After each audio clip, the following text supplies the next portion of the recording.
Dies Marie Villachorta. Hello, and you're very welcome to ABP's Farm Matters series. Mary Kennedy here, and in this final episode of the series, we're looking at how leading genetic research by ABP, the Irish Cattle Breeders Federation, and Teagasc is presenting opportunities to reduce emissions in dairy beef production.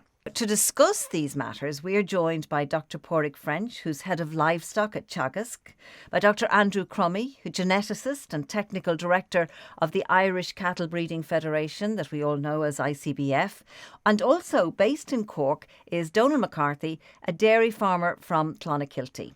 So we're going to start with you, Dr. Padraig French. Will you tell us a little bit about dairy beef production in this country? Hi, Mary. Yes, so the Irish dairy herd, as probably everybody knows at this stage, has expanded an awful lot in the last number of years. And I suppose one of the striking features about the Irish dairy herd that's quite different to most other dairy herds in the world is that we have very fertile cows. And our cows last a long time and produce lots of calves. Only a very small proportion of them are needed to replace the herd. So therefore, about half of the dairy herd in Ireland is bred to beef bulls. And as the herd has got more fertile and as the growth in the herd has slowed down, then we can put more cows and calves to beef bulls. And those beef calves that are coming from the dairy herd, plus the male dairy calves that aren't required for dairy production, enter the beef herd. And this is a very sustainable way, obviously, of producing beef because it's ultimately a byproduct of the dairy herd. And as the dairy herd has grown over the last number of years, so too has the number of these cattle coming through into the beef industry. And they're now the predominant source of livestock for the beef industry in Ireland. What now do you see as the challenges facing these dairy farmers and beef farmers with regard to dairy beef, as you've described it? So I suppose the challenge is that the dairy farmer is producing these animals, okay? And the reason they do it is they want the cow to calve every year to produce milk. On the other hand, the beef farmer, they want an animal that they can grow efficiently and convert into high quality meat product. The dairy farmer is focused on having the animals calving at the right time of the year, having, I suppose, an easy calving from the cow. And whereas the beef farmer is much more focused on the beef traits of the calf. So the challenge is to find the genetics that will deliver for the dairy farmer an easy born calf and short gestation, and that will also deliver the traits that the beef farmer wants of high growth rate, ability to eat grass, and grow fast on a grass-based diet. So tell us then about the research and all of the work that's being done by ABP, by Teagasc, and by the ICBF with a view to making this possible. So Teagasc and ABP have been working in collaboration with ICBF for many years now on trying to find the suitable genetics to use on the dairy herd. So we have been evaluating the progeny of a range of beef sires, particularly young sires that are potentially suitable for this dairy beef production system. And we've been buying those calves back, using those test bulls that are coming through, using those test bulls across dairy herds around Ireland, procuring the calves back from those dairy herds and rearing them together on Teagasc farms, on the ABP farm in Carlow, and also in conjunction with ICBF at the Tully Test Centre. And we've been evaluating those beef animals that are produced from the dairy herd, from those young elite beef sires, to identify the most suitable genetics. And how's it going? It's going very well up until now. We've been evaluating a lot of sires. We've identified bulls that are suitable. I suppose what has been a real step forward for us in the last year and a half has been the introduction of the new index, which is a selection tool that farmers can use for selecting bulls, which puts an economic weighting on all the important traits for dairy farmers when they're selecting beef bulls. And what do you see, Padraig, as the future, like the trends that are coming and going?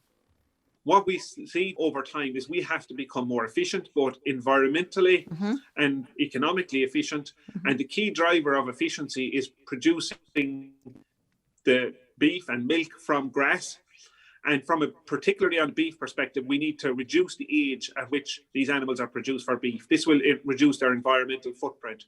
So I think the real challenge for us is to produce animals that can grow fast on a grass-based diet and reach a target carcass weight at a young age, thereby reducing our environmental footprint, but also, I suppose, improving the economic efficiency for the beef farmer in question. We also, I think, need to get a vertical integration between the dairy and the beef industry, where the dairy farmer is responding to the needs of the beef industry. What has been the impact of COVID on the work that you're doing? I suppose COVID has made it more difficult to collect data on farms. I suppose we haven't been able to get out onto farms this year as much as other years, but most of the work would have continued except for the challenges of getting data from commercial farms. It's funny, as somebody who comes from a non-farming background, and you'd be driving around the country and seeing herds of cattle in fields, we've no idea how much work and how much research and how much science people like you are putting into the herds. I suppose the science has moved on a lot in the last number of years in particular.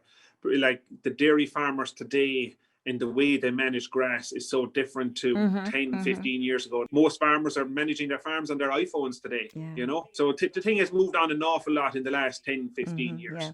You speak with great enthusiasm about it. You must be really, passionate about the work that you do.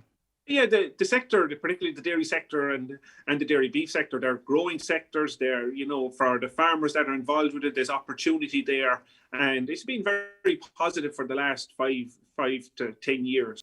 Mm-hmm. Well, keep up the good work and continued success to you with the research. And we're going to have a word now with Dr. Andrew Cromie, who's Technical Director of the ICBF. Andrew, can you explain the importance of genetics for the national herd and also the work that you do, your own work in mass genotyping the Irish cattle population? Thanks very much, Mary. I suppose fundamentally the job of ICBF is to make sure that the quality of genetics that farmers have is improving year on year. We're a cooperative of the organisations that are involved in cattle breeding in Ireland across AI, recording, herd books, farmers, etc. And our role then is to consolidate all of the data into a single central database. So data from farms, from the meat processors such as ABP, all of that data comes together into a central database. It's one of the largest cattle breeding databases in the world. You also mentioned the piece about genotyping. And, in Ireland, we have actually the largest genotype database of cattle, again, in the world globally. So we are really world leaders in this area, driven a lot by very strong industry support, but also government support through our Department of Agriculture. And the goal of the breeding program then is to help then identify those animals and then get them into AI to propagate those very positive, those favourable genes that are going to ultimately leave more money for farmers, but more importantly, and growing the whole sustainability and climate efficiency of the dairy and the dairy beef sector.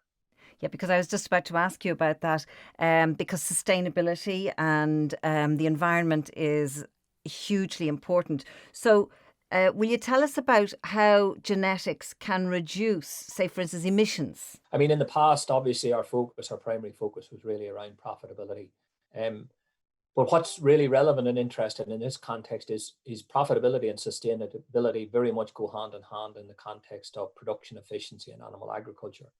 And by that, I mean, if we look at, for example, the animals that are going to leave more money in the context of from a beef production perspective, I mean, the genetic differences that we're seeing between individual animals, there's about a 30 kilogram difference in carcass weight between, we'll call it the best performing animals and the worst performing animals from a genetics perspective. Now, why that's important in the context of efficiency is it means that basically farmers can actually bring those animals forward for slaughter 6 weeks, 2 months earlier. So that also has benefits from him from a profitability perspective, because he's saving money in terms of cost of feed, etc. But more crucially, going forward in the context of the whole environmental and sustainability conversation, is that those animals are producing less methane in their lifetime because they're being able to come forward for slaughter at a younger age. So that's the first and very real tangible benefit around what genetics can bring to the table. The second one then is the work that we're doing in Tully and Kildare, which Padraig referred to, which is that a subgroup of animals that are coming through the Teagasc and ABP research project. And there we're measuring directly not only feed intake and efficiency, but also methane output. So direct methane output on those individual animals. And what's very positive in that work, and it's very much new and groundbreaking work in the context of this whole area, is that the more efficient animals, those animals that I've talked about in terms of carcass weight and age at slaughter, are also the animals that produce less total methane. So again, it's a win-win. So not only are you able to get these animals away younger in terms of age at slaughter, they're actually lower feed intake and lower methane output as well, which is an additional benefit, because that has great potential in terms of helping us hit those very significant, those real targets around a 2 million ton reduction, a 10% reduction in our greenhouse gas output, which has been targeted initially in the context of that 2030 requirement. So very positive. So this is the work that you in ICBF are doing in collaboration with Teagasc and ABP. That's correct, and it's in that broad context of the overall breeding program work I mentioned earlier on, in terms of the data, the database, the genotyping. And then Padraig also talked about the importance of the integration piece. So the integration piece through to meat processing partners such as ABP is going to be increasingly crucial, because that's where breeding piece really fits in terms of linking the dairy farmer through to the calf rearer, the beef farmer, through into the meat processing sector. And Padraig also mentioned earlier on this dairy beef index, which we've developed, which again is world first in that context. There isn't another dairy country in the world has a dairy beef index at this stage, which is really then again helping farmers identify those bulls that are going to meet the requirement in terms of easy calving and short gestation, but then crucially produce a calf that are going to have good growth and be able to slaughter at a younger age and have a lower carbon footprint ultimately. And it's that dairy beef index, the database, the breeding program that helps knit it all together. So this work that you're doing with genetics, Andrew, how immediate is the opportunity for farmers around the country? It is. Now, there's one thing about genetics, and we've always, it's not a quick fix. Genetics, genetic improvement is something. We always use the analogy: it's permanent, it's cumulative, it's very cost effective. The most important thing about genetics is when you're doing it right, you're year on year building up the favorable genes within your population. That's the crucial bit. Now, the challenge that we've had in the context of dairy beef, and Padraig alluded to this at the start, is that when we were focused in growth in our dairy herd, our dairy farmers were very much focused on the traits that were important for the dairy farmers. So easy calving and short gestation, because they don't want problems around calving. But that's not necessarily positively linked with having a good growthy calf, if you think about the biology there. So effectively what we're having to do in the context of genetics is break that correlation. Those two sets of traits are effectively working against each other. So our challenge in this particular area was that these beef traits had been slowly deteriorating in the context of our beef from the dairy herd. So the first thing we've had to do in the last number of years is turn that genetic trend around, and we have now done that. And with the dairy beef index, we're now very confident that over the next 3, 5, 8, 10 years, we're just going to continue to grow and grow that. And I know 10 years sounds a long time away, but it's not really in the context of genetics and genetic improvement. And that's fundamentally what the role of ICBF is all about. We are, I suppose, creatures of habit. So what are the challenges that you would have, like changing, say, a farmer's mindset with regard to the way he has his herd? The biggest challenge that we will face and do continually face is really the dairy farmers so focused on the cow and the milk production. And probably the big mindset change is that we need him to really appreciate and understand that calf that he generates is no longer something that, okay, I get rid of my calves at 3 weeks of age, I sell them in the mart. It's the appreciation that to have more and more rearers there in the future to take those calves and one, make money out of the calves from a profitability perspective, but also improve the carbon footprint of our national herd. that we really need those dairy farmers. That's where the real mindset change in terms of producing a better calf year on year. And it's absolutely fascinating hearing all about this this genetics and all the research that goes into the herd. And it's lovely to hear you say that we are world leaders in this area in agriculture. we are, I've often reflected and thought about that, and I know it's not we talk very positively and openly about our position in the world in the context of horse breeding or horse racing. Yeah. But actually, ironically, in the context of cattle breeding now, we are very much seen as world leaders. We're right up there with the US, with what's happening in the west of Europe, and that has come really through 20 years ago, ICBF was set up where individual entities came together and shared the data and set up an organization and set up a central database and got the farmers involved. So there's a remarkable synergy there now, which is helping to move the national cattle herd forward. Well, it's lovely to hear about the collaboration and the fact that, as you say, 20 years ago, people came together and were working together rather than against each other. And it reminds me of the old Shanachal, Ninart go Curla Kayla, the strength when we all come together. So, yes. Andrew, thank you so much for that. Donal McCarthy, a dairy farmer from Clonakilty.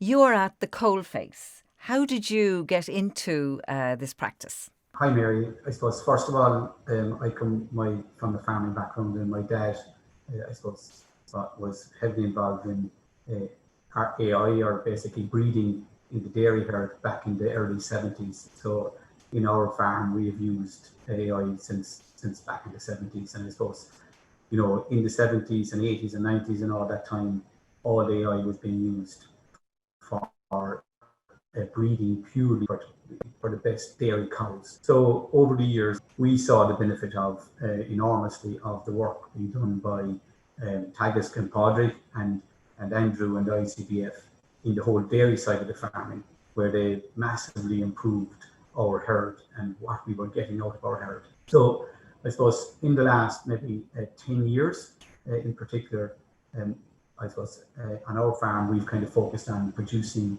the calf that is suitable for the beef farmer.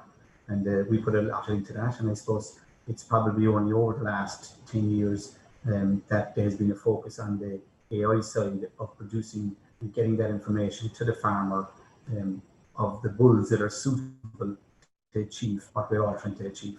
And I suppose, our job is the easy side of it, because what we do is we take the information that Padraig and Andrew have gathered, and basically they give it to us in a format which we can apply to our herd so that we can produce a calf that is suitable for the beef farmer. So I suppose we had the confidence in that. And the benefits that you've seen in the past number of years?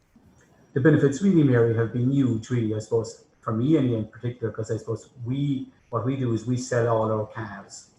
So we sell them, which means that, from my point of view, it's very important to have a calf that basically, looks well, performs well, and then we'd say that I get it to a beef producer who in turn gets the results out of it. You mentioned confidence before, and it really is about confidence, isn't it, on both sides, that the person has confidence in what you have produced and what you have worked on. That's an important point to make, and that there's one thing to do the selecting, the breeding and all that, but also I think, dairy farmers have to, put the work into their cows and make sure that they're, kept well, maintained well, and, a good start in a calf means a huge lot. In that, typically I would be selling my calves at between 3 and 4 weeks of age. And to me, that's the most critical time for a calf, because if I give a calf to a beef producer after 4 weeks, and that calf is is thriving well, going well at that point in time, it's much easier for the beef farmer to pick up that calf and take him on his journey, because I suppose the key to getting what Padraig and Andrew is saying there is that a calf must grow every day, and a calf must gain weight every day. And every day that a calf doesn't do that, the time to catch up is practically double. So it's vital that us dairy farmers, take it very, very serious in terms of producing calves for the beef industry. And Donal, what lessons have you learned from this type of farming over the past few years? I suppose being an accountant by background as well, like what I found is that definitely, using the information that's available to us is hugely rewarding. It also makes the work far more interesting, and I suppose, and you can see the results in the bottom line. I suppose that's the big thing really, in that, I can tell you that I typically sold my beef bull calves for in excess of €250 on average this year, which and my heifers for about somewhere between 200 and €225, and that was all somewhere in the age between 3 and 4 weeks of age. Like those kind of numbers, a lot of farmers wouldn't be achieving those numbers. So from a business point of view, it makes sense. But Absolutely. is it also important to you that from an environmental point of view, it's working?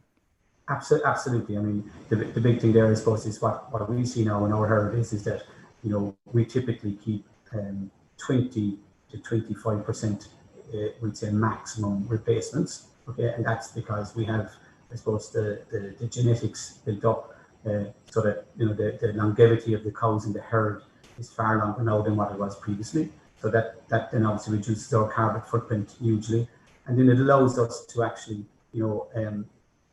produce more calves for beef, and then as I say, by using the right genotypes in that, we've got animals now that are sought after by ABP producers, who will in turn get through, we'd say, to the processor in a much shorter period of time with positive weight gains above your average animal. And I suppose that's really ultimately the goal for everybody.